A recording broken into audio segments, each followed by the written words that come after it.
seperti apa yang akan timbul ketika denda damai ini dipaksa diterapkan? Ya enggak tahu, kalau saya sih membayangkannya nanti akan banyak orang korupsi, diam-diam sesudah akan ketahuan mengaku. Gitu kan?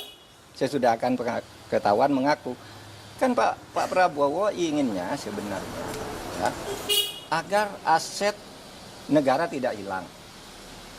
Asset recovery namanya kalau itu di konvensi PBB. Itu dibenarkan aset recovery itu.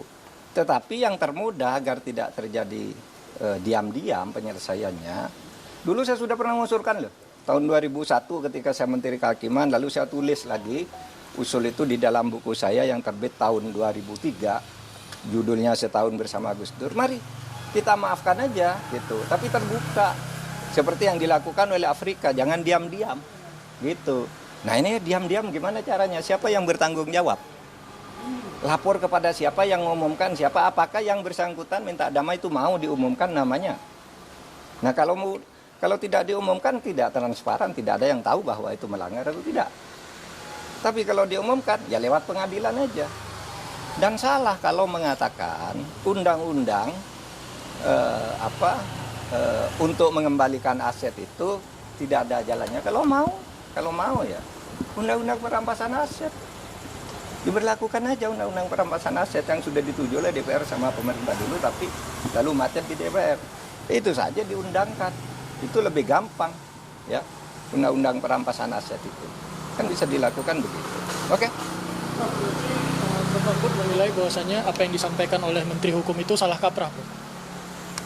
Saya kira bukan salah kaprah, salah beneran.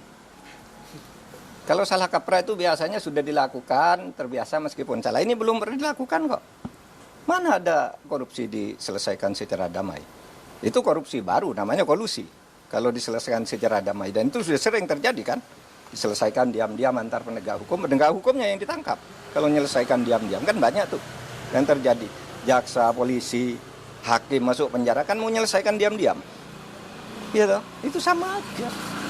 Oke. Pak Andi Akas kan ada menyinggung sedikit soal turunan dari undang-undang kejaksaan. Ini apakah ada terkaitan atau tidak? Ya itu, yang saya katakan tadi itu, menyebut undang-undang kejaksaan itu salah.